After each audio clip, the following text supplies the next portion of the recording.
Nathan, your mother just emailed me the recipe for tonight's dinner, right down to the brand of olive oil. My voice cracked with exhaustion as I stared at the email on my phone. Nathan looked up from his laptop, shrugging. Why are you making a big deal out of it, Claire? She's just trying to help.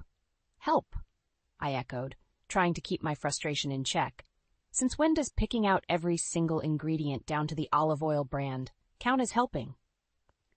Mom's got it figured out. She says this brand is the best, Nathan replied casually as if it were the most natural thing in the world. I bit my lip to keep from snapping. Nathan, it's not just the olive oil, it's everything. She planned our weekend, critiqued our vacation ideas, and even had opinions on which school Emma should attend. We're adults, for God's sake. Why can't we make our own decisions? Nathan leaned back in his chair, spreading his hands wide. Claire, she's been around longer. She knows what works. What's the harm in taking her advice? I sighed deeply, rubbing my temples. The harm is that it's not advice anymore. It's control. And you don't even see it. Nathan frowned. You're overthinking this. She just wants the best for us. Is it what she wants or what we want? I fired back. Nathan, your mother can't run our lives. My frustration boiled over. We need to set boundaries. He shook his head, looking more annoyed than understanding. You're always making her out to be the villain. She cares about us. That's it. I felt the walls closing in, the room shrinking. How could he not see it? That caring comes with strings, and it's those strings that are choking this marriage. Nathan's eyes narrowed. So now you're blaming our problems on my mother? Yes, I shot back without hesitation. Among other things. Silence filled the room, heavy and suffocating. Nathan turned back to his laptop, effectively ending the conversation. But the tension hung in the air, thick and palpable. Dinner that night was a farce. I went through the motions, chopping vegetables and simmering the sauce exactly as per Marilyn's precise instructions. Nathan ate in silence, absorbed in his phone, seemingly oblivious to the strain that had settled like a storm cloud over our table. As I put Emma to bed, her small fingers clinging to mine, I marveled at the innocence in her wide eyes. "Mommy, why do you look sad?" she asked softly. I forced a smile. "Mommy just had a long day, sweetie. I'm fine, really." Emma nodded, satisfied with my answer, and closed her eyes, slipping into dreams unmarred by the conflicts raging in the adult world. I envied her for that simplicity. Later, as I slipped into bed beside Nathan, who was already snoring softly, I stared at the ceiling, the anger and frustration gnawing at me. This wasn't the life I had imagined for us, for Emma. Something had to change. Nathan had to see the chains that bound him, the ones that were slowly starting to strangle me too. I turned away from him, pulling the covers tight around me. Tomorrow, I would start figuring out how to break free, how to reclaim my life, my sanity, my marriage, if it was even salvageable. In the darkness, my resolve hardened, crystal clear and unyielding. The unseen noose had tightened long enough. It was time to cut the strings. I sat on the edge of the couch, flipping through old photo albums. Nathan settled down next to me, looking slightly annoyed. "Why are we doing this, Claire?" Nathan asked, brow furrowed. "Do you remember this trip?" I asked, pointing to a picture of us on a beach, back when things were simpler. "Yeah, it was great," he replied, barely glancing at the photo. "Until your mother called about the stock market and you spent the rest of the vacation glued to your phone," I added, trying to keep my tone light. Nathan shrugged. "I wanted to make sure our investments were safe. Mom's advice was helpful." "Helpful?" I echoed. "She ruined our trip. That was the first time she really started interfering." Nathan rolled his eyes, clearly not interested in dredging up old grievances. "What's your point, Claire?" "My point is," I said, flipping to another photo, "it wasn't just a one-time thing. This has become our life, her life dictating ours." Before Nathan could respond, the doorbell rang. I opened it to find Marilyn standing there, a smug smile on her face. "Hello, Claire. Came to check on my darlings," she said, stepping inside without waiting for an invitation. "Marilyn," I acknowledged tersely. "Wasn't expecting you." "Thought I'd surprise you." "Nathan, I picked up those organic carrots you like," she said, placing a bag on the kitchen counter. "Thanks, Mom," Nathan said, beaming at her. I watched as Marilyn moved around my kitchen like she owned the place. "You two need to eat healthier. Claire, you ought to clean your pantry. It's in such disarray," she remarked. I clenched my jaw. "I'll get to it." "Well, you should do it soon," she said, her tone dripping with condescension. The next few hours were a blur of Marilyn's relentless comments about my cooking, our decor, even the way I folded the towels. Nathan stood by, nodding approvingly at every word. "Marilyn," I said, watching her rearrange my spice rack. "We have our own routines here. Maybe we can talk about boundaries?" Marilyn turned, her eyes narrowing. "Boundaries? I'm just helping, Claire. Isn't that what family does?" Nathan looked between us, sensing the tension. "Mom, why don't we let Claire handle things her way?" Marilyn's gaze turned icy. "Nathan, why would you want to live in chaos when I can help bring order?" Nathan shifted uncomfortably. "I just think we should respect Claire's wishes." For a moment I thought I saw a glimmer of understanding in Nathan's eyes, but it vanished as quickly as it came, replaced by the familiar deference to his mother's will. Later that evening, after Marilyn left, I confronted Nathan. "Do you see the problem now?" Nathan sighed. "She means well, Claire. You're blowing this out of proportion. Am I?" I countered. "She canceled our vacation last year because it wasn't convenient for her. She's making decisions about our lives without consulting us." Nathan crossed his arms defensively. "She's just trying to look out for us." I shook my head, frustration bubbling over. "This isn't looking out for us, Nathan. It's controlling us." He rubbed his forehead, clearly tired. "Can we drop this, please?" "Not until you see what's happening," I insisted. "I can't stand living like this anymore." Nathan didn't respond. His silence spoke volumes, amplifying the growing chasm between us. As I went to bed that night, a new determination took hold. I needed to figure out a way to break free from Marilyn's grasp, and maybe from Nathan's blindness. Something had to change before it destroyed us all. I decided to start small. Maybe if I could make little changes, Nathan would notice. So, the next morning, I went shopping. Instead of the brand of olive oil Marilyn insisted on, I picked up a different one. I swapped out the brand of coffee she always recommended for something I actually liked. When I got home, Nathan was in the kitchen looking through the pantry. "Where's the coffee?" he asked. "Right here," I said, placing the new bag on the counter. "That's not the usual one," he said, inspecting it. "I know. I wanted to try something different," I replied, trying to sound nonchalant. Nathan frowned. "Mom says the other one is better." "Well, let's see if we like this one too," I suggested. He didn't look convinced, but shrugged. "Okay, fine." The week went on, and I continued making small changes. I rearranged the living room, moved the spices back to how I liked them, and bought myself a different brand of moisturizer. They were little rebellions, but they were mine. One evening, as we sat for dinner, Nathan said, "Mom's thinking of moving closer. Wouldn't that be great?" I nearly dropped my fork. "Moving closer? No, Nathan, it wouldn't be great." "Why not? She could help out more, be around Emma," he argued. "I don't need more of her help," I replied, trying to keep my voice steady. "We need boundaries, Nathan." He sighed. "You're overreacting again. Her being closer wouldn't be a bad thing." I looked at him, feeling completely defeated. "Nathan, if your mother moves closer, I don't think I can stay." "You don't mean that," he said, a hint of panic in his voice. "I do," I replied firmly. "We're barely holding together as it is." Before Nathan could respond, Emma ran into the room. "Look, Mommy," she said, holding up a drawing. "That's beautiful, Emma," I said, smiling at her. I glanced at Nathan, but his expression remained unchanged. He was already backing down, slipping into his usual pattern of agreeing with whatever his mother wanted. The next day, I met with Jessica, my lawyer, discreetly. I needed to be ready if things took a drastic turn. She was practical and direct, listening carefully as I explained the situation. "You need to protect yourself and your daughter," she said. "Have you considered divorce?" "I have," I admitted, "but I need to be sure. I'll start by preparing the papers, just in case." "Smart move," Jessica said, handing me some documents. "It's best to be prepared." Back at home, the tension thickened. Nathan could sense my growing resolve, but continued to deflect any serious discussion. One night, as I was tucking Emma into bed, Nathan received a call from Marilyn. "Mom thinks it's a good idea for us to take a break. Maybe even divorce if you're this unhappy," he said, looking at me with a mixture of sadness and resignation. I felt a surge of anger and resolution.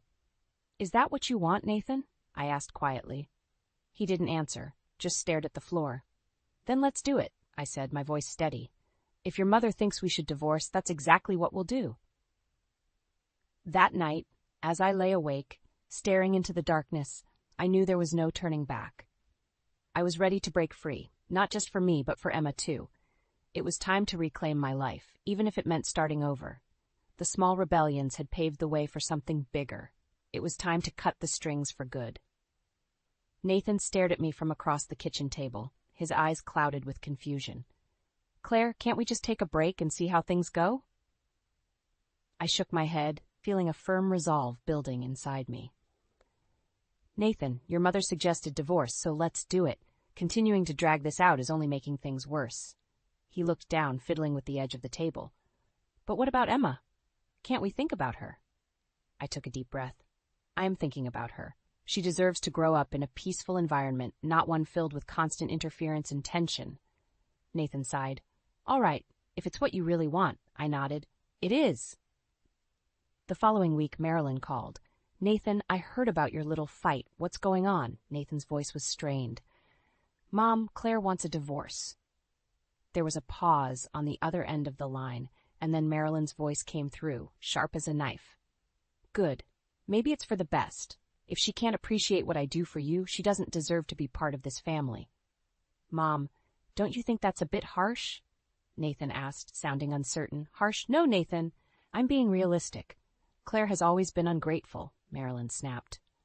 I watched Nathan struggle with his emotions, torn between his mother's harsh words and his sense of duty. Finally, he sighed. "All right, Mom. I guess you're right." The next day, I confronted Nathan with the divorce papers. "Sign these, Nathan. It's time to move on." He glanced at the papers, then back at me. "Are you sure this is what you want, Claire?" "Yes," I said firmly. "If your mother thinks we should divorce, then let's not waste any more time." He picked up the pen, his hand shaking slightly as he signed his name. I felt a mix of relief and sorrow, but I knew this was the right path for both Emma and me. Moving out was hard. Packing up our life, explaining things to Emma, all of it was emotionally draining. My parents welcomed us with open arms, providing a safe haven during such a turbulent time. During the divorce proceedings, Jessica was a rock. "Claire, we need to document everything. Marilyn's interference, her controlling behavior, it will help." I handed her emails, text messages, and even voice recordings. "Here, these should help." Nathan seemed torn during the meetings, occasionally glancing at me with regret. "Claire, I never wanted it to end like this." "Neither did I replied, "but this is the reality of your mother's control. We deserve better." As the proceedings continued, Nathan's reliance on Marilyn's advice became glaringly obvious. "Mom says I should contest this," he would say, "or Mom thinks we should." "Enough, Nathan," I finally interjected. "Stop letting her dictate your life. Make a decision for yourself." His shoulders slumped in resignation. "You're right. I'm sorry." Despite the emotional turmoil, I felt a growing sense of liberation. Marilyn's influence was being exposed, her control unraveling. It was time to rebuild, to create a life free from her toxic grip. On the day the divorce was finalized, Nathan approached me quietly. "Claire, I hope someday we can understand each other better." I nodded, not trusting myself to speak. As he walked away, I felt a strange mixture of hope and finality. This was the end of one chapter and the beginning of another. Back home, I hugged Emma tightly. "We're going to be okay, sweetie. Mommy's here, and we're going to make a wonderful new life together." Emma smiled up at me, her innocence and joy giving me the strength to face whatever came next. It was time to move forward, leaving Marilyn's shadow behind us. I packed the last of Emma's toys into a box, taping it shut with a finality that felt both liberating and terrifying. My parents hovered nearby, offering supportive smiles and helping hands. "Thanks for letting us stay, Mom, Dad," I said, attempting a smile. "Of course, honey. You and Emma are safe here," my mom, Martha, reassured me as she squeezed my shoulder gently. Emma was running around with Grandpa Greg, the sound of her playful laughter a stark contrast to the somber mood that settled over me. I looked around at the remnants of our past, now reduced to neatly packed boxes, ready to be moved into our new life. That night, I lay in my childhood bedroom, listening to the familiar creaks of the old house. Emma snuggled beside me, her soft breaths a comforting rhythm in the dark. I thought about Nathan and how we had finally, officially parted ways. The next morning, I met Jessica at her office to finalize some documents. She handed me a folder, her expression serious. "Claire, These papers lay it all out. Marilyn's intrusion, her manipulation. This will help us in court. Thank you, Jessica, I said quietly, my heart heavy with the weight of everything. Nathan's appearing conflicted, but he's following his mother's advice. It's clear who's pulling the strings, she continued, shaking her head. He always has, I replied sadly. But this is for the best, for Emma and me. Later we faced the judge. Nathan looked worn, his eyes shadowed with regret. Marilyn sat in the back, her presence looming over the room like a dark cloud. My lawyer presented the evidence clearly. Your Honor, these documents will show the extent of Marilyn's involvement and the harmful impact it has had on the Monroe family. Nathan was asked to explain his reliance on his mother. He stumbled through his words, each syllable a reluctant admission. My mother she always seemed to know what was best for us, he mumbled. But did she, Nathan? I countered. Or did she know what was best for her? He didn't answer, just looked down, ashamed. Jessica continued to drive the point home. Marilyn Monroe has manipulated and controlled not only Nathan and Claire's marriage, but also their finances and major life decisions. This is clear-cut interference. Marilyn's face twisted in anger, but she said nothing, her eyes shooting daggers at me. Nathan looked defeated as the judge listened. After what felt like an eternity, the verdict came.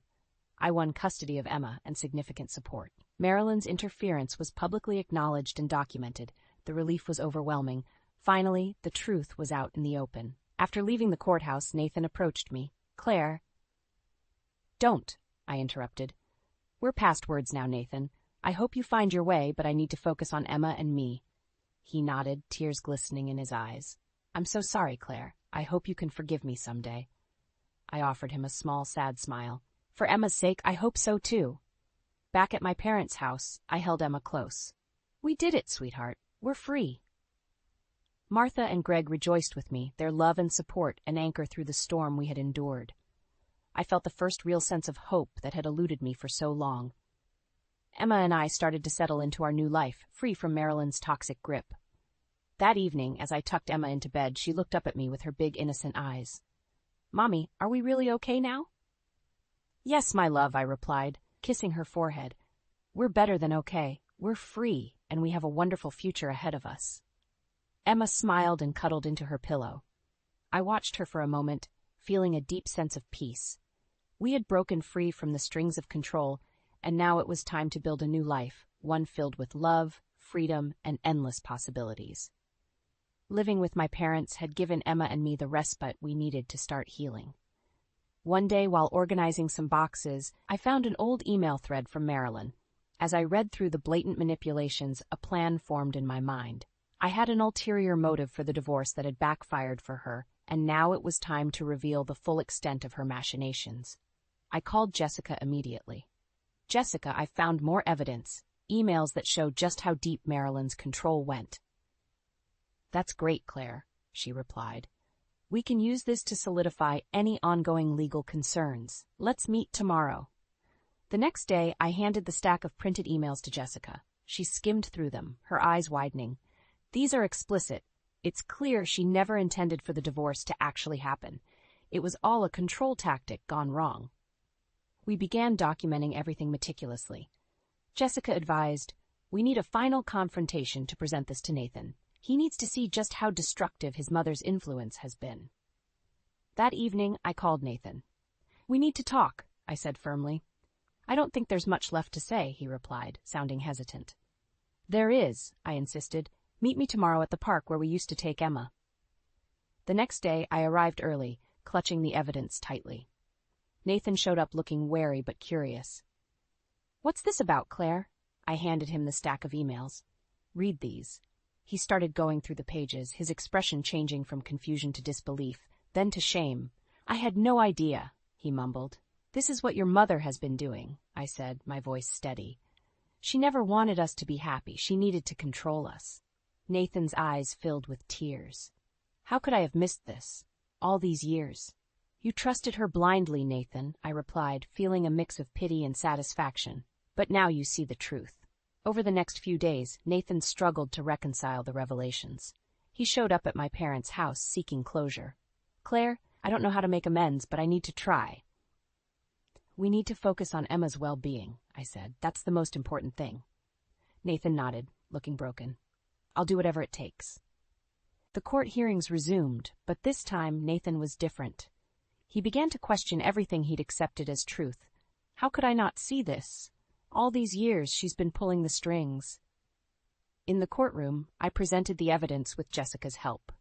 The judge listened intently, the weight of the documentation impossible to ignore.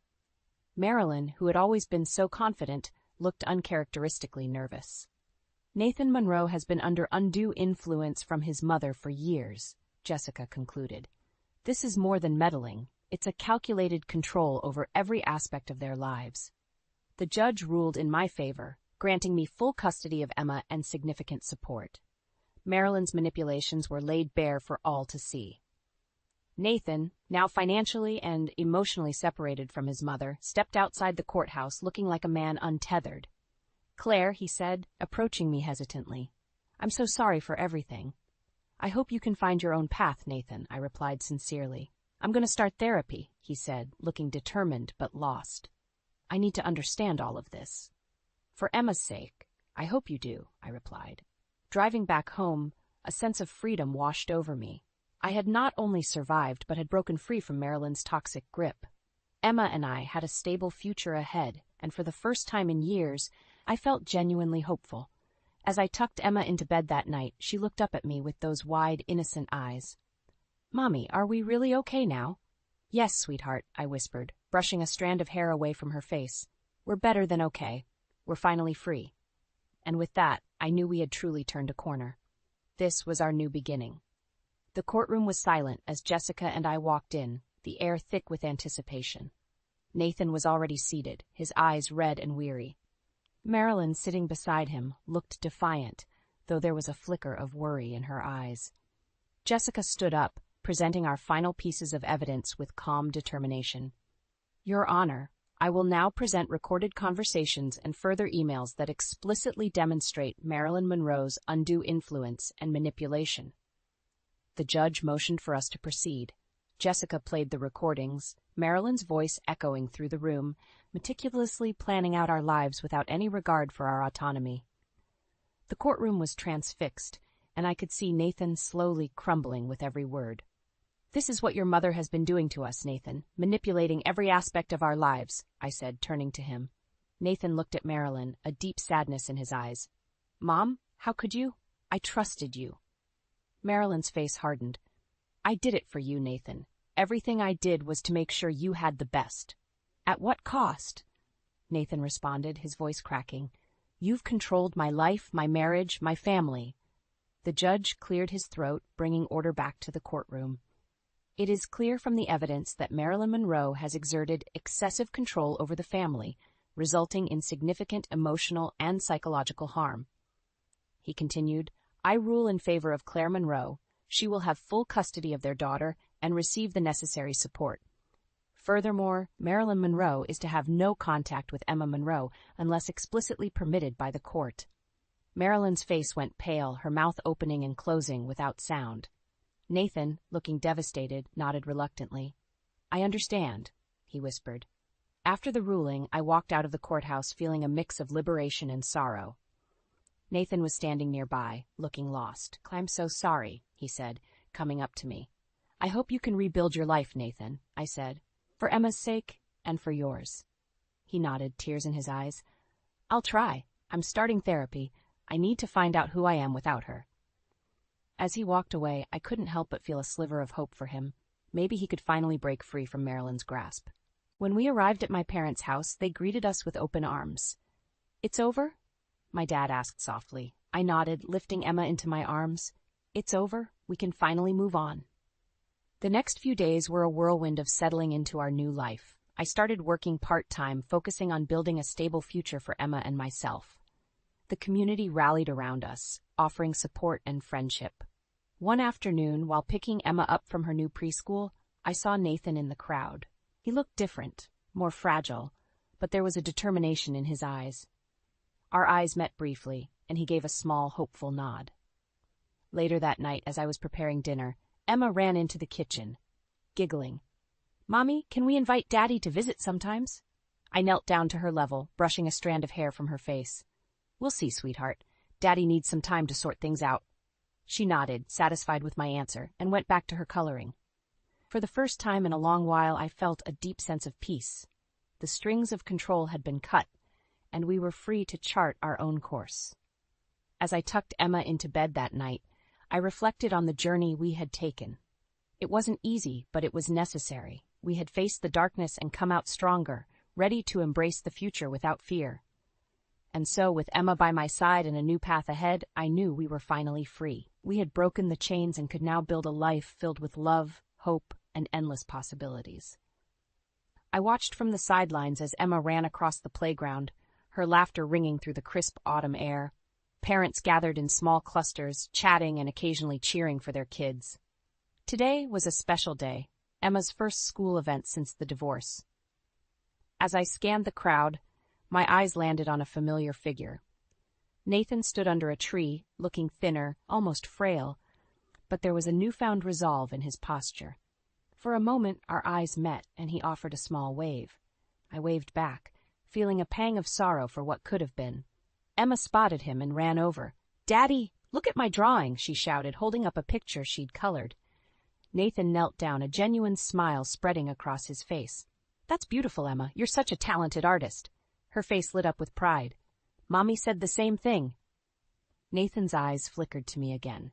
He stood up, taking slow, deliberate steps towards me. "Claire, can we talk for a moment?" I nodded, not sure what to expect. We moved to a quieter corner of the playground. "Thank you for letting me come," Nathan began, taking a deep breath.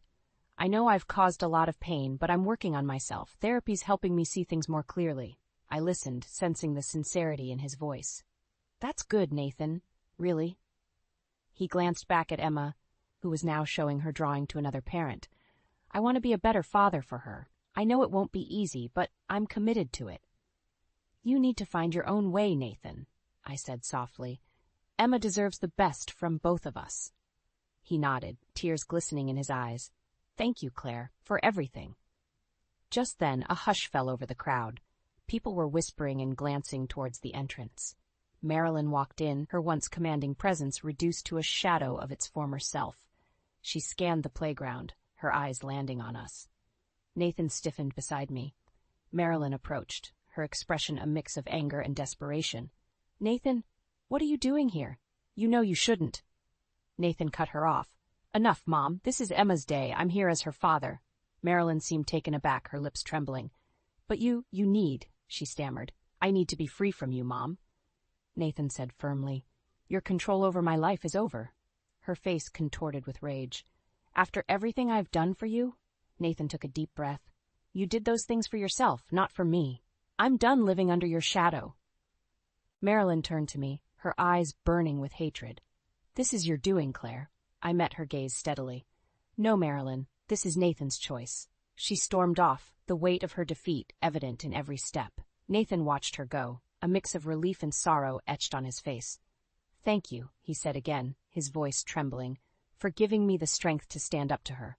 I nodded, feeling the finality of the moment. Later, as the event wrapped up and parents started to leave, I felt a renewed sense of hope. Emma and I had created a life free from Marilyn's toxic influence, and now even Nathan was beginning to find his way. That evening, as we settled back at home, Emma ran up to me with a wide grin. "Mommy, today was the best day." "It sure was, sweetie," I said, pulling her into a hug. After tucking her into bed, I sat by the window, looking out at the stars. We had come so far, and despite all the challenges, we were finally free. The strings of control had been cut, and a new chapter awaited us, one filled with hope, love, and endless possibilities.